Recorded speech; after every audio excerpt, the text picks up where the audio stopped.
Está no ar mais uma edição do Economia Real. Subitamente, no verão passado, os Estados Unidos aprovaram uma lei que criou o maior pacote financeiro de apoio à transição climática.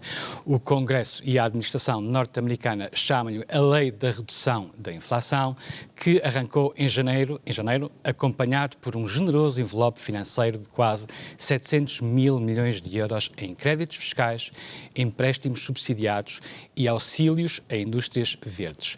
Há mais umas quantas medidas em áreas como a saúde, mas o que torna esta lei relevante para os europeus é que qualquer empresa pode beneficiar destes apoios desde que invista ou passe a produzir nos Estados Unidos. É isto ou não uma forma de protecionismo, como diz a União Europeia, e será um risco ou uma oportunidade para economias abertas e dependentes do exterior como Portugal? É isso que vamos tentar descobrir com a ajuda de dois convidados, Rui Henrique Alves, especialista em Economia Internacional e professor da Faculdade de Economia do Porto, que também já trabalhou quase uma década na representação permanente de Portugal junto da União Europeia, e também com o empresário Carlos Teixeira, fundador e atual presidente executivo da empresa Cheto, que nos pode trazer a visão das empresas portuguesas que têm relações comerciais e investimentos nos Estados Unidos. Ambos, muito obrigado pela vossa presença. Professor, comece por si, talvez, porque nem toda a gente sabe do que é que estamos a falar relativamente a esta Lei da Redução da Inflação, que tem este nome, mas que tem um objetivo muito mais vasto do que apenas combater a questão da inflação. Portanto, sucintamente, e para que todos sejamos a par do que é que estamos a falar, o que é que está em causa nesta Lei da Redução da Inflação? Muito obrigado. Muito sucintamente, é basicamente o que acabou de dizer há pouco. Há um conjunto de incentivos de natureza fiscal, subsídios, etc., para que os Estados Unidos consigam mais rapidamente fazer a transição energética que se pretende e, com isso, diminuir outras dependências, ao mesmo tempo diminuir os custos da energia e, com isso, contribuir para reduzir a inflação. Ao mesmo tempo, não se falou aí, mas o Inflation Reduction Act tem também por trás um acordo para a própria redução do déficit nos Estados Unidos, que costuma ser muito grande, e tudo isto, portanto, para contribuir para a redução da inflação. O mais interessante, talvez, e como referiu no início do programa, é que com esta capa de ser um programa que visa a redução da inflação, que visa ajudar os Estados Unidos na transição energética, acaba, de facto, por trazer uma componente protecionista e, portanto, deliberadamente ou não, há também esse elemento na lei de que estamos a falar. Talvez precisemos de entrar um pouco mais nessa questão do protecionismo. Provavelmente nem toda a gente percebe os efeitos que isso pode ter e porque é que isso é relevante ou não e como é que funcionam hoje em dia as economias. Portanto, qual é que é o risco ou o problema que uma forma de protecionismo como esta traz para economias, como por exemplo a economia europeia ou os blocos, portanto Europa versus Estados Unidos ou então Portugal dentro da Europa? Sim, também muito sucintamente, se as empresas dos Estados Unidos ou quem instalar empresas nos Estados Unidos tiver a hipótese de beneficiar de uma série de incentivos, desde subsídios a baixo custo ou até a fundo perdido, a créditos fiscais, ficará com a possibilidade de ter os seus produtos mais baratos ou em melhores condições de concorrer nos mercados, e isso será um entrave às exportações que vêm dos outros países. Da mesma maneira, uma outra situação que poderá decorrer, como se dizia, as empresas europeias que queiram produzir nos Estados Unidos ou criar filiais nos Estados Unidos poderão beneficiar destes elementos e, portanto, pode ser um incentivo também a que haja alguma deslocalização das empresas ou de parte da produção para os Estados Unidos. E com estes dois elementos, portanto, dificultar as exportações vindas dos outros países e incentivar a localização de empresas nos Estados Unidos, estar-se-á a contribuir para uma melhoria da economia nos Estados Unidos à custa das outras. E, nesse sentido, estamos a falar de proteccionismo. Nos Estados Unidos, olha-se para este debate que basicamente ganhou agora mais tração em janeiro, durante o Fórum Económico Mundial em Davos, em que Estados Unidos e Europa e europeus puseram-se ali a discutir os impactos desta medida, deste pacote legislativo. E dos Estados Unidos diz-se isto não é diferente daquilo que a Europa está a fazer com o seu pacote verde, com o seu mecanismo que paga os PRRs nacionais. Faz sentido esta comparação? Eu acho que os Estados Unidos têm aí um bom ponto. De facto, se nós formos olhar para o que são os objetivos do Inflation Reduction Act e de uma série de coisas que têm sido feitas na União Europeia, desde a ideia do Green Deal europeu, não estamos muito longe. A Europa também construiu um conjunto de incentivos, digamos assim, à transição energética que é absolutamente necessária. A grande diferença, diria eu, terá a ver talvez com a eficiência e a eficácia destes programas.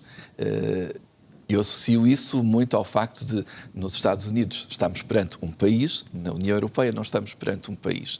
E, portanto, os Estados Unidos decidiram que vão fazer isto e esta lei vai ser executada com grande velocidade. Na União Europeia, normalmente começamos por apresentar um pacote, os objetivos, depois há de vir as propostas legislativas que consagram esses objetivos, depois os países vão discutir o que é que gostam, o que é que não gostam, e tudo isto demora muito tempo. E esse será talvez um dos grandes pontos de diferença. O outro, pelo menos em alguns Estados-membros da União Europeia, eu acho que em Portugal isso acontece, estávamos há bocadinho lá fora a falar sobre isso, é também a questão de, depois de estar tudo aprovado, como é que isto se executa e com toda a burocracia que pode existir por trás, que claramente é muito maior na União Europeia do que nos Estados Unidos e é muito maior em alguns países da União Europeia do que noutros. E uma das ideias atualmente que está a ser discutida ao nível da União Europeia para uma espécie de Green Deal ao nível da indústria é, mais uma vez, tentar flexibilizar os procedimentos, diminuir a burocracia, etc, etc. E temos outras respostas que estão em cima da mesa, já falamos delas, já falaremos delas, mas aproveito aqui algumas das coisas interessantes que o Henrique Alves pôs em cima da mesa para ouvirmos então Carlos Teixeira. A vossa empresa é uma empresa recente, é uma empresa jovem, portanto nasceu em 2009. Vocês fazem exportação para os Estados Unidos e recentemente criaram também uma sociedade nos Estados Unidos, que presumo, uma vez que é anterior a isto, aconteceria independentemente de haver este pacote de ajudas dos Estados Unidos ou não. Do ponto de vista do empresário, olha para isto, para esta legislação dos Estados Unidos como um risco ou como uma oportunidade? Eu vejo uma oportunidade tal e qual como na Europa, ou seja, a Europa também criou sempre um pacote de medidas para apoiar o investimento nos diversos países, não é? No fundo para tentarmos reindustrializar ou absorver a produção na Europa.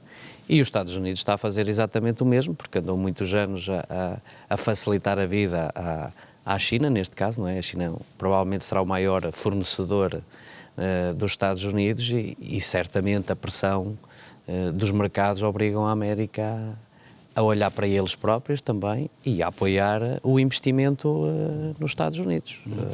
Esta questão que o professor Rui Henrique Alves falou, o tempo, a eficácia, a burocracia, na vossa experiência, e aproveito também já agora para abrir aqui um minuto para vocês falarem, para apresentar a vossa empresa, no fundo, o que é que fazem e que trocas comerciais são essas, o que é que exportam para os Estados Unidos e porquê é que decidiram expandir-se para lá com uma nova sociedade. Portanto, pode-nos falar um pouco disso.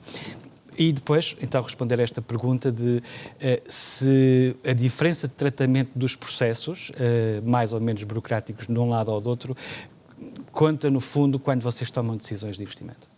Ok. Bom, então, fazendo a apresentação da Chet, a Chet Corporation, como disse, foi uma empresa que foi criada em 2009. Nós fabricamos máquinas, ferramentas, neste caso são bens e equipamentos. A América do Norte, neste caso, entra um pouco os Estados Unidos e o Canadá, representam talvez hoje em dia 50% das nossas exportações, nós exportamos cerca de 80% a 90%.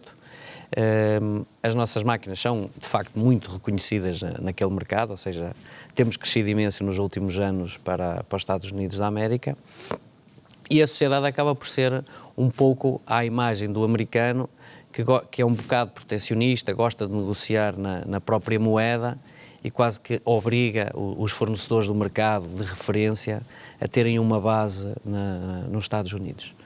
Independentemente destes apoios que podem vir a acontecer, não é algo que nós estejamos à procura, decidimos de facto criar uma sociedade nos Estados Unidos que se chama Chet North America, que está sediada no Michigan, neste caso no estado do Michigan, e a nossa ideia de facto é criar esta confiança com o mercado e poder potenciar as nossas vendas naquele mercado e aumentar a nossa presença neste mercado, que de facto é muito importante para nós neste momento. Mas a relação com a máquina administrativa norte-americana e a relação com a máquina administrativa na Europa é muito diferente? Eu acho que são muito equivalentes. Eu acho que a Europa, nós temos tudo até muito mais simplificado, a questão das próprias declarações fiscais, ou seja, o nosso processo, apesar de tudo, é bom, tenho que ser sincero, é bom. A América é ligeiramente mais burocrática em termos de documentação, mas depois também é muito eficiente a nível operativo. Ou seja, nós não tivemos nenhuma dificuldade em criar a sociedade. Claro que se tem que sempre contratar um bom escritório de advogados e, claro, eles próprios também nos ajudam a Mas deixe-me colocar este cenário hipotético. Outra empresa que produz a mesma coisa que vocês aproveita agora estas facilidades que os Estados Unidos permitem e instala-se nos Estados Unidos precisamente nessa lógica de reindustrializar e, portanto, de produzir internamente nos Estados Unidos para a economia dos Estados Unidos aquilo que vocês estão a vender hoje em dia. Desse ponto de vista, avaliaram o risco de mercado que nós, neste momento, operativamente, vamos continuar com a nossa força de vendas dedicada no mercado. Não equacionamos para já produzir nada nos Estados Unidos, nesta fase, mas obviamente se o mercado puxar um pouco por nós vemos isso com bons olhos, poder fazer mesmo um investimento industrial nos Estados Unidos. Nesta fase não está decidido, mas nós também queremos que o mercado puxe por nós, porque realmente nós temos uma capacidade limitada em Portugal, queremos continuar a apostar em Portugal, mas se o mercado americano puxar e realmente fizer sentido para nos tornarmos mais competitivos nesse mercado, não tenho dúvidas que iremos fazer qualquer coisa lá, mas aí está, independentemente dos apoios e da mesma forma operamos em Portugal, ou seja, nós tentamos fazer as coisas independentemente de termos apoios ou não. Nós, no fundo, temos a nossa visão de negócio e se os apoios aparecerem é ótimo. Nós somos uma PME, não é? Como uma boa parte das nossas empresas portuguesas, mas, de facto, nós temos que ver o nosso negócio pelo próprio negócio. Ou seja, o negócio tem que dar uma rentabilidade e essa rentabilidade é que nos faz, no fundo, investir. Se tivermos algum apoio que nos facilite, por vezes, a entrada em novos mercados ou até o investimento em novas tecnologias que nos permita, de facto, sermos melhores, ótimo. E acho que é para isso realmente que os fundos devem existir, não tanto para as empresas sobreviverem. Não, quem são os clientes da vossa produção? São outras indústrias? São outras indústrias. O nosso principal cliente nos Estados Unidos é a indústria dos moldes, como Portugal também é uma indústria forte. Nós, de facto, somos uma referência ao nível mundial nos fabricantes de moldes. Recentemente ganhamos um projeto interessante para o maior fabricante de carros elétricos mundial, que está sediado no Texas, neste caso, e de facto temos clientes de referência no mercado. No Texas e faz carros elétricos, deve ser a Tesla. Eu não lhe posso dizer. Pois, é uma questão de somar os Não lhe posso dizer, mas de facto para nós e para a nossa equipa foi de facto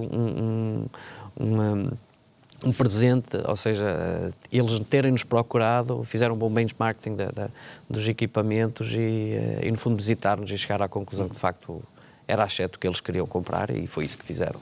Carlos Teixeira, já volto a si e agora, professor, este é um bom exemplo porque a Chet está a trabalhar com uma das indústrias que na Europa mais preocupadas estão com os impactos no longo prazo desta política, que é a indústria automóvel, que é muito importante nos Estados Unidos, nomeadamente em países como a Alemanha, França e Espanha. Existem cerca de 13 mil milhões ou 14 mil milhões de dólares neste pacote para apoio à construção de veículos elétricos nos Estados Unidos nesta legislação. E o risco, dizem os construtores europeus, é o de que, precisamente, a produção fuja da Europa para os Estados Unidos para, precisamente, captar os apoios, subsídios, enfim, os créditos fiscais que Washington está disponível para dar. Isto é uma ameaça real no curto prazo ou estamos aqui apenas a criar um inimigo externo? Não, eu acho que aí temos uma ameaça real no curto prazo. Acho que as situações dependerão também muito dos setores de que estamos a falar. O Carlos dizia que pronto, não é algo que os vá afetar no curto prazo ou diretamente.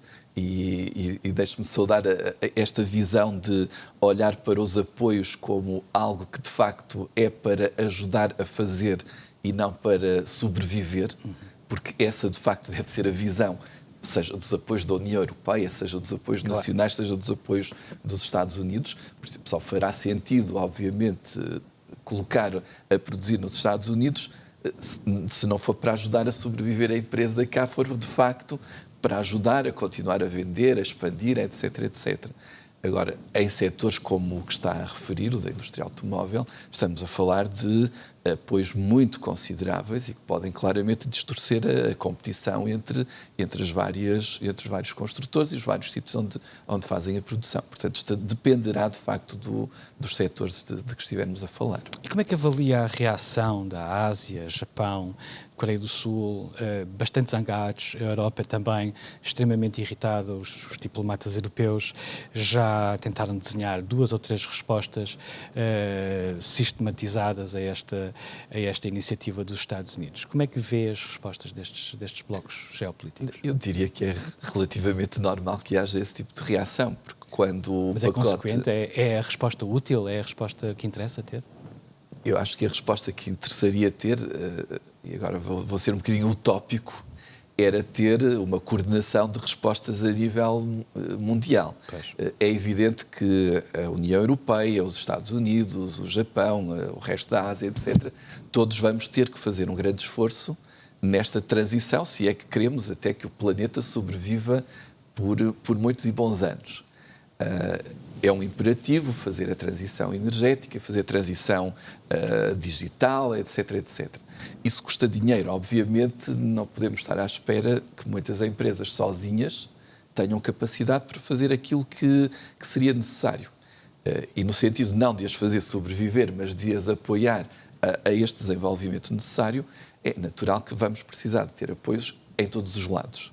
A melhor forma, enfim, teoricamente, de ter isto sem prejudicar a salutar concorrência no mercado seria termos uma espécie de pacote comum para todos. Naturalmente, depois, com as especificidades que tem cada país.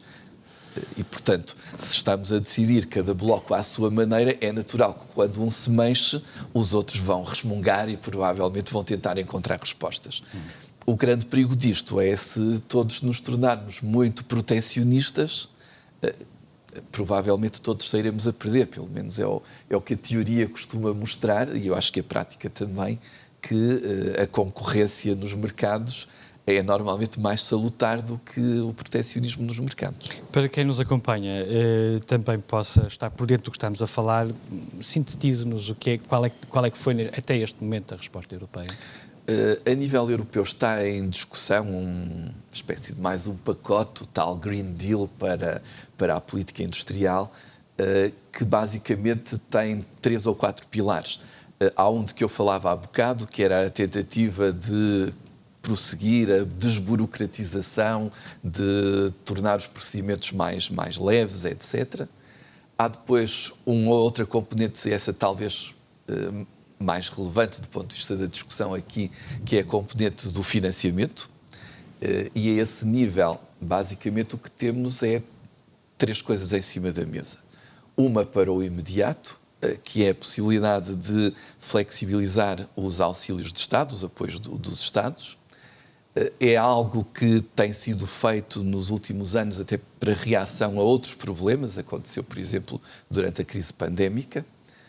É algo que suscita sempre alguma dificuldade de discussão na União Europeia, o que é fácil de perceber, porque, dados os constrangimentos orçamentais, há países que podem apoiar as suas empresas mais facilmente e com montantes muito mais significativos. Estou a pensar, por exemplo, na Alemanha ou na França, e há países que não têm capacidade orçamental para fazer grande coisa. Estou a pensar, por exemplo, no nosso país.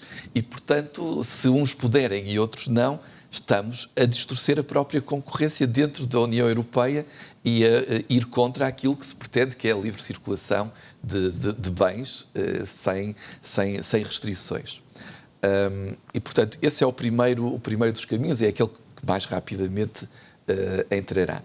Há depois a ideia de flexibilizar também um pouco os apoios que já estão a ser concedidos ao nível destes grandes programas que nos últimos anos a União Europeia lançou, quer o mecanismo de recuperação e resiliência, enfim, a famosa bazuca, quer, por exemplo, o InvestEU, que é um programa de apoio ao investimento, sobretudo privado, quer a outros níveis.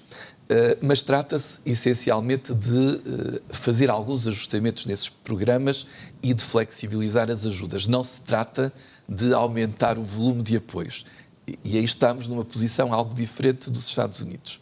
Os Estados Unidos estão a pôr mais dinheiro na mesa. No nosso caso, já pusemos algum e é esse algum que vai ser reajustado. Não se trata ainda de colocar mais dinheiro na mesa. Há aí um aspecto que talvez possa ser interessante trazer para aqui. Tem havido algumas ideias interessantes que têm sido lançadas para a discussão. Uma delas, eu recordo-me, foi recentemente o nosso eurodeputado José Manuel Fernandes, que ouvi publicamente falar nisso, que seria pegar em parte dos empréstimos que ainda não foram utilizados no âmbito da famosa bazuca e deslocar isso para aquilo que se chama a janela das pequenas e médias empresas no programa InvestEU. De que é que eu estou a falar? Muito sinteticamente, para quem nos está a ouvir, se não estiver por dentro disto perceber, o programa InvestEU é um programa pelo qual a União Europeia presta uma garantia ao Banco Europeu de Investimento e o Banco Europeu de Investimento, com base nisso, consegue multiplicar os empréstimos que concede aos mais variados setores da economia. Nesse programa há uma janela específica para as pequenas e médias empresas. E, entre outras coisas, terá como objetivos estes que estamos a falar, a transição energética, a transição digital, etc, etc. Ora, com um aumento não muito grande nessa janela, conseguem-se multiplicar por muitos milhões de euros os empréstimos que o Banco Europeu de Investimento pode conceder. Isso seria algo relativamente fácil de fazer no curto prazo. É uma questão de um pequeno ajustamento nos regulamentos destes programas. O terceiro nível de discussão que começa a acontecer e que se espera uma proposta da Comissão Europeia, talvez lá para meados do ano, é a ideia da criação de um novo fundo da União Europeia voltado para a soberania ou a autonomia estratégica. Ainda não se sabe muito bem o que é que se trata, de onde é que vai vir o dinheiro, de como é que vai funcionar, e apesar de ainda não se saber muito bem o quê, já temos uma série de países que dizem nem pensem nisso, enfim, são usos do costume, com alguma razão também, diga-se de passagem, também não podemos ser sempre... Já vamos a isso, eu acho que isso é importante. Mas, professor, Portugal especificamente apoia fortemente, já falou sobre isso, o Governo já falou sobre isso, essa questão do fundo, porque diz que a contrapartida para a flexibilização dos apoios, das ajudas de Estado, dos auxílios de Estado, é precisamente um maior financiamento às economias mais pequenas e de menor capacidade. Portanto, como é que se vai ultrapassar esse... Já agora, primeiro, qual é a razão de alguns países, como os Países Baixos, os chamados frugais, não aceitarem esse fundo, e se Portugal tem aliados suficientes para conseguir ganhar, no fundo, o argumento aqui, não é? Bom, esta é uma discussão já agora que vem de há muito tempo e que agora está-se a focar neste fundo por causa da situação que estamos a discutir, mas é uma discussão que tem por trás a ideia de se a União Europeia, e particularmente se a área euro, deveria ter um mecanismo permanente de ajuda no caso de crises. E, portanto, em vez de cada vez que há uma crise, a gente tentar encontrar uma maneira de resolver, Na crise pandémica apareceu primeiro o programa SURE para tentar minorar os efeitos do emprego, depois apareceu a Bazooka como forma de auxiliar a recuperação e aumentar a resiliência das economias, mas isto tem sido sempre assim, isto é, quando há uma crise, então há uma discussão sobre o que é que se pode fazer. E basicamente a teoria mostra-nos que um espaço que tenha moeda comum deveria ter um fundo, chamemos de um fundo, outra coisa qualquer, para ajudar as economias a estabilizar e um mecanismo permanente. Só que alguns dos países de que estamos a falar, o que têm dito é, isso não é necessário, é preciso irmos por outros caminhos, resolvam lá os problemas internamente, façam as reformas estruturais que são necessárias e talvez esse mecanismo não seja necessário.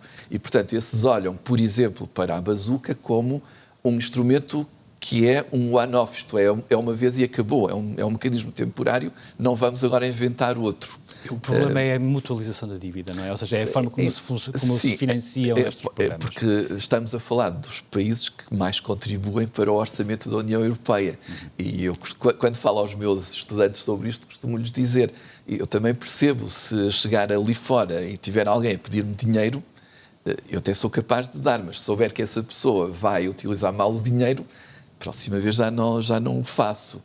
E esses países estão um bocadinho escaldados da história de... Sim, mas essa discussão é longa porque tem que nos provar que estamos a usar mal o dinheiro, ou pelo menos, enfim, não sei. Enfim, eu acho que há alguma maneira de provar... 3 ou 4 programas podíamos fazer sobre isso. Sim, eu acho que há alguma maneira de provar que nem sempre está a ser bem usado. Nem sempre está a ser bem usado.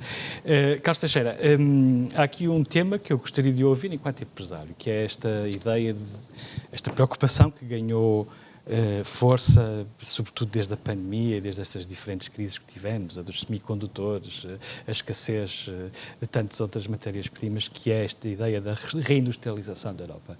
Enquanto empresário que está há 10, 12 anos a tentar desenvolver um novo negócio, sentiu-se sempre apoiado pelas políticas públicas de apoio à fixação de uma indústria, à criação de um negócio? Ou onde é que considera que as coisas podem ser melhoradas e que devem ser melhoradas? Bom, eu há pouco até estava a falar com o professor e usamos um termo engraçado que foi, no fundo, o Estado acaba por ser o sócio silencioso de todas as indústrias. E acho que os programas, como disse, são importantes para o desenvolvimento, não para a sobrevivência. A reindustrialização no nosso país é algo que, de facto, tem que acontecer. Ou seja, nós temos muitas pequenas e médias empresas, algumas que fazem um produto até com muito valor acrescentado, mas de facto há muita dificuldade por vezes em eles crescer e procurar novos mercados. Ou seja, nós nascemos sempre com o princípio da exportação. Nós nunca nos focamos no nosso mercadinho, correto? Ou seja, nós quisemos sempre ver isto também porque era impossível. Nós conseguimos desenvolver um produto onde nós queríamos dar nome e que custam alguns milhares de euros. De facto, o nosso país tem uma indústria que consome os nossos produtos, mas de facto o mercado global para nós é que é importante. Nós vemos a Europa a comprar muitos produtos à Ásia, é verdade, neste nosso processo. Nós tivemos, a nossa engenharia sempre teve o cuidado de tentar comprar tudo na Europa. Nós praticamente hoje temos uma integração de 99% de componentes europeus, o que também por vezes não é fácil no nosso setor. Isso também nos ajuda a vender, porque no fundo mostra um pouco a qualidade do nosso produto, que é isso que nos ajuda imenso, principalmente até no mercado dos Estados Unidos, que eles dão muito valor à origem dos componentes críticos. Mas a nossa indústria e o nosso Estado, por vezes, estão de costas voltadas. Ou seja, eu não vejo o Estado a atuar sobre a indústria pequena e média. Eu, de facto, vejo sempre estes planos e mesmo o PRR, há um acesso generalizado às empresas médias grandes, que normalmente já têm as boas condições, no fundo só estão a potenciar mais o negócio deles, e bem, não é? Porque é para isso que interessa, mas o nosso tecido empresarial, temos muita base a pequena e média empresa, que de facto um pequeno apoio por vezes é mais importante do que um grande apoio. E eu estava a dar um exemplo de Itália aqui ao professor.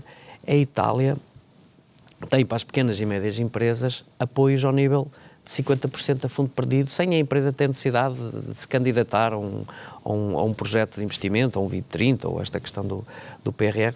Não necessita. Simplesmente tem a necessidade de alterar um equipamento na produção, onde quer um equipamento muito mais eficiente, até sob o ponto de vista energético, com a questão da digitalização que hoje em dia tanto se fala, e imediatamente eles conseguem fazer um enquadramento, apresentam uma fatura, que é uma coisa simples, e imediatamente são comparticipados e, se cumprirem com o investimento, ainda têm direito a um apoio fiscal para, no fundo, ajudar a empresa a tornar-se mais competitiva.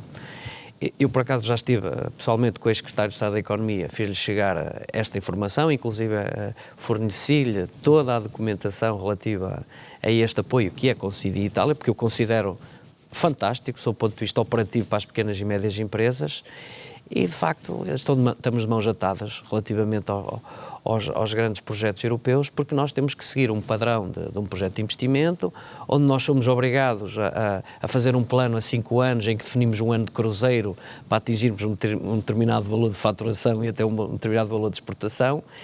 Só que hoje em dia é muito difícil, não é? E esta pandemia, isto alterou completamente os padrões de qualquer tipo de plano de negócio, e é muito difícil uma empresa média estar a fazer muitas vezes uma candidatura sem conseguir perceber muito bem o que é que lhes vai acontecer. Ou seja, e na realidade torna-se difícil esta reindustrialização, porque a burocracia existe. Eu sou totalmente a favor que exista a transparência, que se tenha que seguir uns padrões de trabalho, mas se formos olhar para, se quisermos realmente acelerar o processo, para mim esse não é o modelo ideal. Eu vejo isto a acontecer muito em Itália, porque isto toca diretamente ao Orçamento de Estado dos países, não é tanto através dos apoios comunitários.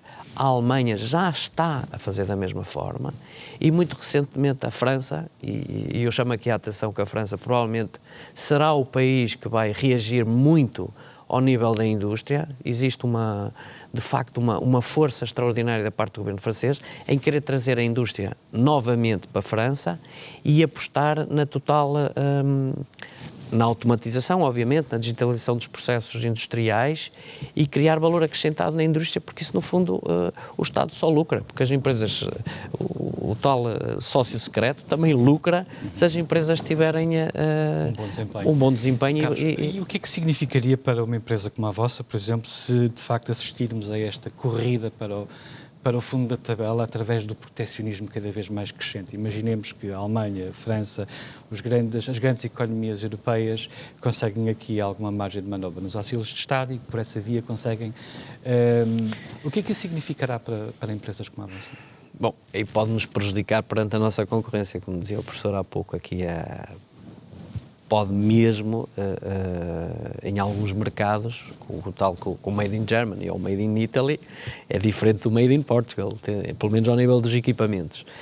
E, de facto, a Alemanha é uma máquina e tem muito poder. Pode-nos prejudicar. Ou seja, não sei... como é que eu ia te explicar? O nosso produto, como acaba por, tecnicamente, estar, para mim, melhor do que a nossa concorrente italiana e alemã, eu acabo por estar um bocadinho mais tranquilo relativamente a isso, não é? Porque também nos procuram por sermos bons e temos um produto diferenciador. Mas pode-nos prejudicar se existir esse proteccionismo. Sobretudo para mercados terceiros, Principalmente para mercados terceiros, e porque também existe, é uma coisa que eu tenho já debatido e trabalhei muito com a COSEC, com o apoio, com a questão de apoio à exportação, correto? A Alemanha tem uma máquina preparada para auxiliar a exportação das empresas com financiamento, com garantias de Estado. Nós também o temos, só que o processo é complexo. Ou seja, na Alemanha, um fabricante de máquinas muito mais pequeno do que nós, facilmente consegue financiar o seu equipamento para a Índia com condições extraordinárias.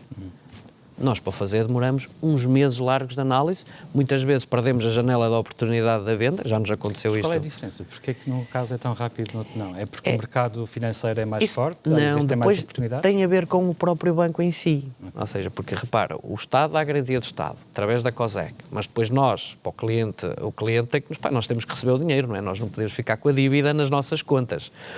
Os nossos bancos não estão preparados para isto também.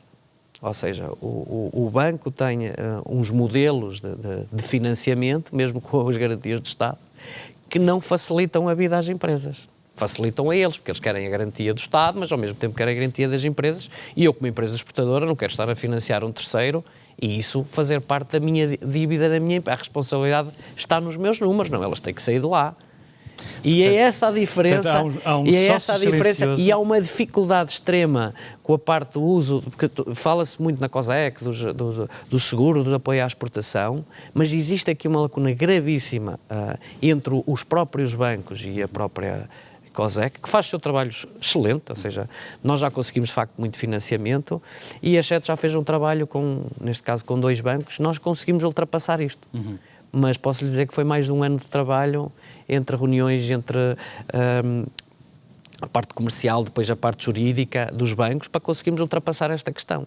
E nós conseguimos, sendo nós uma empresa um sócio silencioso pequenina, que é o Estado, que nem sempre ajuda, e existe um outro participante no negócio que são os bancos que não estão a ajudar ou facilitar. Com a parte do seguro à exportação, eu acredito que não estejam bem preparados para isso. Professor, deixe-me voltar assim agora, porque este caso que o Carlos acaba de descrever é precisamente um exemplo do problema que referia no início, a diversidade de respostas nacionais e, portanto, isso não facilita a eficácia dos instrumentos europeus na política de reindustrialização e de apoio às empresas. No caso concreto português, e voltando à reação, digamos assim, a esta iniciativa norte-americana, a resposta portuguesa é adequada, é aquela que nós precisamos ter neste momento, é aí que vamos ter que batalhar, ou seja, a questão do fundo e garantir que não haja um desnivelamento do terreno de jogo, como se costuma dizer na gíria inglesa, que pode prejudicar empresas como a Cheto? Eu diria que, obviamente, aí teremos que ter atenção, como é lógico, mas, por exemplo, daquilo que o Carlos acabou de referir, há claramente um outro domínio em que se tem de intervir. Não me servirá de muito se houver um fundo com apoios, se depois os apoios não chegam em devido tempo à atividade real. Seja porque há mais burocracia estadual, seja porque depois há estes problemas com a intervenção dos bancos. Portanto, não só temos que defender isso, como temos que fazer, digamos assim, o nosso próprio trabalho de casa. Nesta componente de desburocratizar, colocar os processos mais rápidos, etc, etc. Que realmente, como eu dizia, e como o Carlos referia, eu posso ter um melhor apoio do mundo. Se o melhor apoio do mundo não me chega em tempo útil, posso ganhar um prémio do melhor apoio do mundo.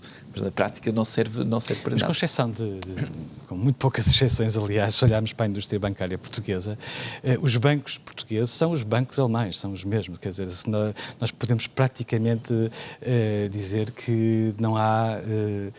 provavelmente o que há é quase um processo de arbitragem em que na Alemanha, dadas os grandes números macros, se confia mais rapidamente numa empresa alemã e, portanto, o crédito é mais fácil, logo o hiato de financiamento é menor. E que em Portugal os índices são, se calhar, ou os indicadores, se calhar, não são tão favoráveis, portanto, o banco entende que o risco é superior e dificulta a concessão de crédito, dificulta uma série de operações. Faz sentido ou precisamos também de harmonizar mais, digamos assim, os procedimentos e as análises na banca europeia? Não tenho a certeza que as empresas alemãs sejam necessariamente com menos risco de crédito do que... Há o risco país que influencia... Há o risco, claro, sim, mas das e facilita empresas muito em a vida si, das empresas alemãs. Agora, de facto, a atitude dos bancos alemães será certamente diferente da atitude dos bancos portugueses. E o que referia podia ser também um trabalho de casa, neste caso um trabalho de casa mais europeu. Tem-se evoluído muito nessa área bancária e financeira, mas talvez o trabalho ainda não esteja completo. E já agora, se me deixa acrescentar mais uma coisa, quando eu referia temos de fazer o trabalho na discussão do fundo ou do que for que venha a surgir, temos que fazer este trabalho de casa e talvez tenhamos também que fazer algum trabalho de casa adicional em termos de informação. Quando eu referia há bocadinho aquela hipótese do InvestEU, que na prática a nós também só nos irá interessar em termos concretos se houver esse apoio e se as empresas souberem que existe esse apoio, como é que o podem utilizar, etc, etc. E aí eu não tenho a certeza que a informação chegue tempo adequado, em volume adequado e, portanto, também acho que aí há algum trabalho de casa a fazer. O processo ainda está muito no início. Sabemos que o Banco Português de Fomento vai ser o parceiro nacional do programa InvestEU, que é, no fundo, o sucessor do plano plano Juncker. Não é? Sim, mas repare que o InvestEU já foi aprovado há bastante tempo. Há países que logo no início já estavam preparados para começar a usar e nós sucessivamente andámos a ajustar as coisas para o até há países que conseguiram compatibilizar ou complementar o seu plano de recuperação e resiliência precisamente com as medidas do InvestEU, que foi uma coisa que Portugal não fez. Professor Henrique Alves, Carlos Teixeira, muito obrigado pela vossa presença e assim chegamos ao fim desta edição do Economia Real. Dentro de uma semana voltamos aqui ao Porto Canal para novos temas. Espero por si.